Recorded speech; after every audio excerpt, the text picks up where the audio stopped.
Bonjour à tous, donc aujourd'hui je vous présente mon book haul du deuxième trimestre 2021, donc c'est-à-dire les livres que j'ai rajoutés dans ma pile à lire au mois de avril, mai et juin. Donc je commence parce qu'il y en a beaucoup.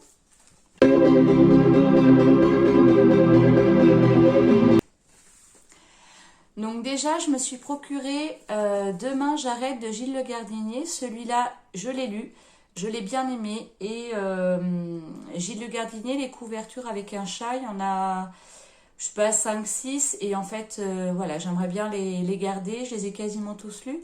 J'aimerais bien les garder, donc aux éditions Pocket. Ces deux-là, je vous en ai parlé vite fait sur la vidéo Je range ma bibliothèque. En fait, je les ai lus. Je les ai aimés et j'aimerais bien les garder, mais je les avais aux éditions OOH, je sais plus. Et en fait, j'en ai un troisième aux éditions Pocket, donc j'ai racheté ceux-là 1 € sur Vinted, 1 ou 2 € sur Vinted chacun. Et du coup, comme ça, j'ai les trois dans la même édition. Et enfin, de la même façon, j'ai trouvé Le mystère de la chambre jaune de Gaston Leroux aux éditions J'ai lu. Sur Vinted, pareil, à 1 € peut-être. Et celui-là, en fait, ça fait très longtemps que je ne l'ai pas lu, mais je l'ai lu. Et je me souviens que j'avais adoré ce bouquin. Donc en fait, voilà, je le veux dans ma bibliothèque, celui-là. Et je le relirai à l'occasion. Donc je me suis trouvée sur Vinted des Agnès Ledig. Donc Agnès Ledig, j'en ai lu 2 ou 3. J'ai lu Pars avec lui, Juste avant le bonheur. Et je sais plus si j'en ai lu un autre. J'aime beaucoup. J'aime beaucoup La plume d'Agnès Ledig, donc du coup j'aimerais tous les lire. Elle en a pas écrit 20, donc je me les procure au fur et à mesure et je les lis. Donc je me suis procuré 2 Tes nouvelles d'Agnès Ledig, qui doit être la suite d'un des 2 que j'ai lu. Faut que je vérifie, mais je pense que c'est une suite. Et je me suis procuré Marie d'en haut d'Agnès Ledig également. C'est une jolie édition celle-là, je trouve. C'est les éditions édition France Loisirs, je les trouve jolies. Je trouve jolies. Marie d'en haut, je crois que c'est un de ses premiers. Donc à voir ce que ça donne. Une fille comme elle de Marc Lévy. Donc les Marc Lévy, je vous l'ai déjà expliqué. En fait, j'aimerais tous les posséder aux éditions Pocket. Mais sachant que en fait j'ai déjà les éditions Michel Lafon de tous ses premiers. Mais tous ses premiers, ça en fait entre 10 et 15. Donc 10 Marc Lévy aux éditions Michel Lafon, donc grand format. Les racheter aux éditions Pocket, ça m'embête un peu. Donc si j'arrive à vendre ceux que j'ai déjà aux éditions Michel Lafon et que je me refasse la petite collection aux éditions Pocket, ceux-là, ceux-là, on les trouve à 1, 2 € sur Vinted sans problème. Je me suis procuré également 10 petites poupées de Béa Paris. Béa Paris, je ne l'ai jamais lu, mais j'en ai beaucoup écouté parler et ça me donne très très envie. Donc celui-là, il m'attire bien. Et le dernier qu'elle a sorti, ça s'appelle Le Dilemme, qui a l'air bien sympa aussi, mais celui-là il m'intrigue pas mal. Les jumeaux de Piolenc, de Sandrine Destombe. Donc cette autrice, c'est pareil, je ne l'ai jamais lu, mais j'en ai énormément écouté parler. Et celui-là, apparemment, il est assez fort. Donc voilà. Si je mens, tu vas en enfer de Sarah Pinborough.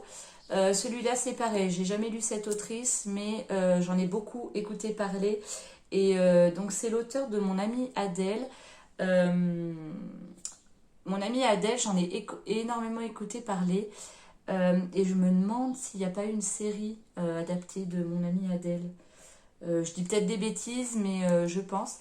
Et Les Mal-Aimés de Jean-Christophe Tixier, celui-là, j'en ai écouté parler assez récemment et il m'intrigue énormément. Ça se passe en 1884 et ça va parler, je pense, d'adolescents exploités. Je dis peut-être des bêtises, mais je pense que c'est basé sur des faits réels, cette histoire. Donc il m'intrigue beaucoup, beaucoup celui-là aussi. Je me suis procuré de Delphine de Vigan un soir de décembre. Donc la même édition que tout à l'heure d'Agnès Ledig aux éditions Françoisir, et je la trouve très très jolie. Et du même auteur, de la même autrice, Les Loyautés. Delphine de Vigan, j'avais lu No et moi, ça avait été un vrai coup de cœur quand je l'ai lu. Et j'avais lu également D'après une histoire vraie, que j'avais vraiment vraiment aimé. Et donc du coup, Delphine de Vigan, c'est un peu comme Agnès Ledig, j'aimerais bien lire tout ce qu'elle a écrit. Elle n'en a pas écrit 50 non plus, donc je pense que ça va le faire. Maud Mailleras. Maud Mailleras, c'est pareil, je n'ai jamais lu cet auteur, mais j'en ai écouté parler, j'ai écouté de très très bonnes critiques sur cet auteur et les livres qu'elle écrit.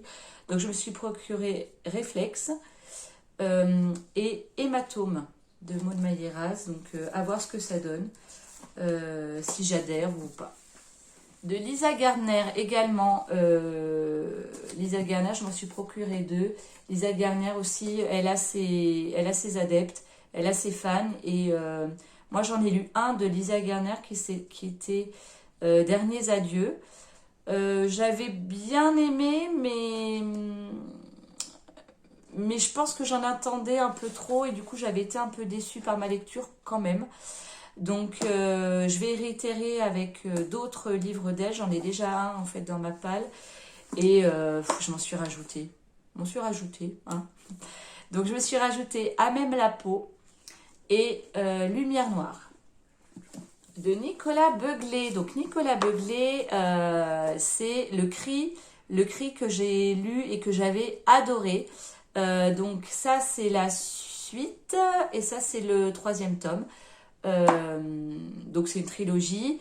Donc du coup j'avais beaucoup aimé le cri. Donc je me suis procuré la suite et le 3e et dernier tome, je crois, pour continuer les enquêtes de Sarah, voilà, l'inspectrice Sarah Geringen. Je me suis procuré de Camilla Greb. Donc celui-là je l'ai trouvé sur Vinted, celui-là je l'ai acheté neuf. L'ombre de la baleine et l'archipel des larmes. Donc Camilla Greb, j'ai lu Un cri sous la glace et Le journal de ma disparition.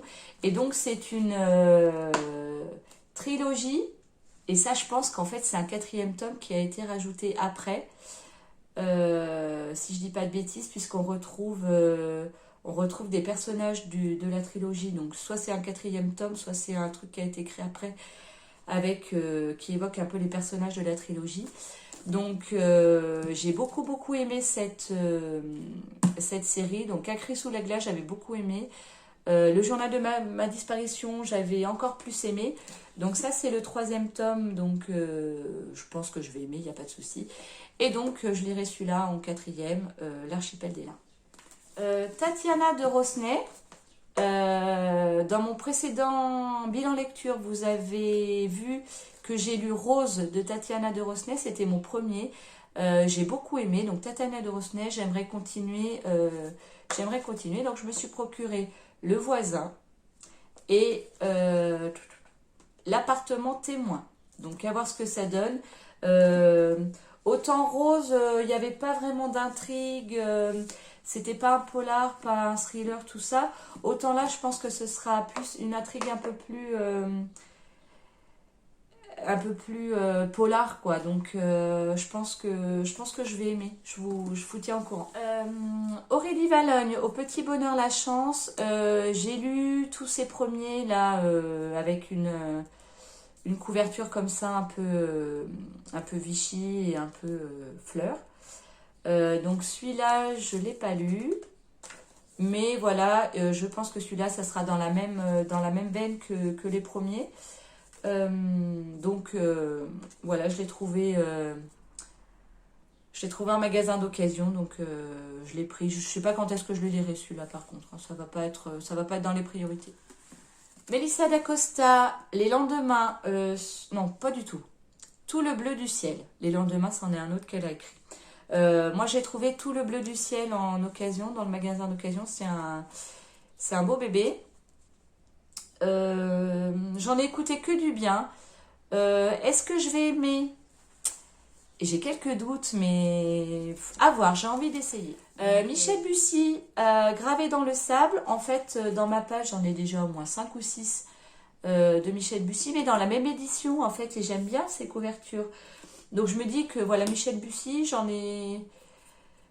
qu'est-ce que j'ai lu de Michel Bussy? J'ai lu Souviens-toi Anaïs, qui en fait étaient deux petites histoires, pas des nouvelles parce que c'est un peu plus long qu'une nouvelle, mais pas non plus un roman, c'est plus court. J'avais aimé, voilà, donc voir ce que ça donne sur un roman, en fait, Michel Bussy. Et j'espère que j'aime parce que du coup, ça m'en fera au moins 5 ou 6 dans ma palle, donc j'espère que je vais aimer quand même Michel Bussy. Hein. Le secret du mari de Liane Moriarty, pardon. Celui-là, si vous vous souvenez, j'avais adoré un peu beaucoup à la folie de la même autrice. C'était mon premier, j'avais adoré. Et je pense que celui-là, ça va être dans la même veine. Je pense que je vais pas trop tarder à le lire. Si c'est aussi palpitant que celui que j'ai lu, il est assez gros, mais il va être lu assez vite en fait finalement. Le 12e chapitre de Jérôme Loubry. Alors celui-là, c'est parce que j'avais lu Les Refuges de Jérôme Loubry, j'avais adoré. C'était, je crois, un coup de cœur. Je crois que je l'ai catalogué dans mes coups de cœur, Les Refuges. Donc du coup, voilà, j'aimerais voir ce qu'il a fait d'autre. Et le 12e chapitre, j'en avais écouté parler. Et le résumé me tente bien. Donc voilà, à voir ce que ça donne pour celui-là. Une fille parfaite de Marie Kubica. Celui-là, voilà, j'ai jamais lu l'autrice, mais j'en ai écouté parler de ce bouquin. C'est un polar psychologique, je pense, donc il y a toutes les chances que ça me plaise. De la même façon, La femme à la fenêtre de H.G. Finn, jamais lu l'auteur, mais j'ai écouté énormément parler du livre, et en fait j'ai vu que sur Netflix il y avait l'adaptation en film. Mais du coup, il faudrait que je lise avant, parce que quand il y a un film adapté d'un roman, personnellement, enfin, sauf quand c'est du fantastique, je vous ai déjà expliqué, mais quand c'est des trucs comme ça, des romans ou des polars, j'aime bien avoir lu le bouquin avant, en fait. Donc, il faudrait que je lise le bouquin et que je regarde après le film sur Netflix, mais d'ici que je lise le bouquin, il sera peut-être plus sur Netflix. Mais bon, à voir si je le sors dans pas trop longtemps ou si je vois pas le film, c'est pas grave, mais bon, c'est l'occasion, quoi. Laure Manel, Histoire d'A. Donc Laure Manel, je vous en ai déjà parlé. J'avais eu un vrai coup de cœur pour La mélancolie du kangourou. Là, j'attends les filles sur Instagram pour lire la suite, là, Le sourire des fées. Et du coup, Laure Manel, c'est pareil. J'ai beaucoup et j'aime beaucoup ce qu'elle écrit. Donc j'aimerais lire tous ces bouquins. C'est comme Delphine de Vigan, comme Agnès Ledig, elle n'en a pas écrit 50, donc je vais arriver à tous les lire. Et j'aimerais bien aussi lire son dernier, Le craquant de la nougatine, qui a l'air bien sympa aussi, mais du coup je vais attendre Le craquant de la nougatine qui sorte en poche, donc ce sera que l'année prochaine. Donc en attendant, je vais pouvoir en lire d'autres. Alors, Franck Tilliez, ou Tillier, je ne sais pas comment on dit. Donc lui, c'est l'auteur qui a créé le commissaire Charcot. Et donc Charcot, il y a toute une série, mais il y en a, je sais pas combien il y en a, mais il y en a peut-être, je vais dire des bêtises, mais il y en a peut-être 7, 8, 9. Donc du coup, j'aimerais me lancer, mais en commençant par le début. Donc le début de Charcot, c'est Train d'enfer pour Ange Rouge. Et donc j'ai trouvé une édition où les 2 premiers sont réunis. Donc le deuxième, c'est Deuil de miel. Et en fait, Franck Tillier, il a écrit dernièrement la 1991. Et 1991, ça va être la toute première enquête de Charcot. Donc quand Charcot, il arrive au 36. Mais du coup, je veux pas commencer par 1991. Je veux commencer par là. Et quand j'aurai tout lu, si j'y arrive, je lirai 1991 et en fait ça fera comme un retour dans le passé où en 1991 eh ben, il y avait pas toutes les méthodes de maintenant, il n'y avait pas vraiment de portable. Et du coup, on verra à cette époque comment ils faisaient pour résoudre une affaire. Donc moi, je commence par là. Et le 1991, en plus, il est sorti il n'y a pas longtemps. Donc moi, je le lirai en poche. Donc c'est pas tout de suite. Mais voilà, j'aimerais bien me lancer dans Charcot. Et donc la première enquête de Charcot, c'est Train d'enfer pour Ange Rouge. La fille d'avant de J.P. Delaney, donc ça c'est comme La fille à la fenêtre et Une fille parfaite. J'ai jamais lu l'auteur, donc le résumé m'intrigue. Celui-là, Chronique d'un médecin légiste, donc de Michel Sapane. Michel Sapane, donc c'est un médecin légiste et qui a écrit en fait ses chroniques, donc qui nous raconte son métier de médecin légiste. Donc il en a écrit 3 je crois, donc ça c'est le premier. Donc si j'aime et voilà, et si j'aime, je lirai les autres sans problème. Donc on commencera par celui-là. Celui-là, Derrière le mur coule une rivière, Saverio Tomasella. Donc en fait celui-là c'est parce qu'il était dans un lot. Je connais pas du tout l'auteur, j'ai jamais écouté de parler de ce livre-là. Il était dans un lot. Ça va être du feel good, ça va être des conseils pour lâcher prise, ça va être du développement personnel. Donc pourquoi pas? Pourquoi pas? Il était dans le lot, il n'est pas très long, je pense que ça va se lire vite, pourquoi pas? Et donc il était dans le lot, je crois, si je dis pas de bêtises, avec Je peux très bien me passer de toi de Marie Vareille. Marie Vareille, bien, j'aime bien le dernier que j'ai lu, qui était La vie rêvée des chaussettes orphelines. J'avais bien aimé, mais j'avais été surprise par la tournure qu'en fait avait pris l'histoire du début. Donc j'ai bien aimé, mais ça m'a un tout petit peu dérangé. Et cela, c'est dans les premiers qu'elle a écrit. Et c'est du feel good, hein, c'est du feel good, c'est du Karen Ponte. Donc dans le lot, justement, il y avait le Karen Ponte. Tu as promis que tu vivrais pour moi. Donc je pense que genre littéraire, on est dans le même genre littéraire, c'est-à-dire le feel good. Ça j'aime bien de temps en temps. Il faut pas que j'en lise 3-4 d'affilée parce que sinon ça va me gonfler. Mais de temps en temps, j'aime bien. J'aime bien. Et en plus, souvent, c'est pas des romans très longs, hein, ça se lit vite. Donc voilà. Je me suis acheté, donc celui-là, je l'ai acheté neuf. Jamais plus de Josène Balasco. Et en fait, c'est des nouvelles. Et je vous ai déjà dit, moi, que le format nouvelle, j'aime bien de temps en temps. Les nouvelles, c'est pareil, j'en lirai pas tout le temps parce que voilà, ça reste des nouvelles. Donc, mais ça aussi, c'est pratique en fait quand on est dans plusieurs lectures, dans une grosse lecture ou plusieurs lectures, ou entre deux lectures, on lit en fait une nouvelle et on n'est pas obligé de lire toutes les nouvelles à la suite. Une nouvelle de temps en temps, j'aime bien. Les recueils de nouvelles, c'est des bouquins qui peuvent vous tenir un mois. Voilà, une nouvelle de temps en temps, quand vous le décidez. Et j'aime beaucoup le format nouvelle, moi. Donc, Josiane Balasco, j'avais lu Cliente. Cliente, je crois que c'était la même chose. Ça fait longtemps que je l'ai lu, hein, donc je crois que c'était des nouvelles aussi. Je sais pas si je dis des bêtises ou pas, je crois que c'était des nouvelles. Et donc là, c'est des nouvelles, c'est sûr. Et puis voilà, Cliente, j'avais bien aimé, donc il n'y a pas de raison que j'aime pas celui-là.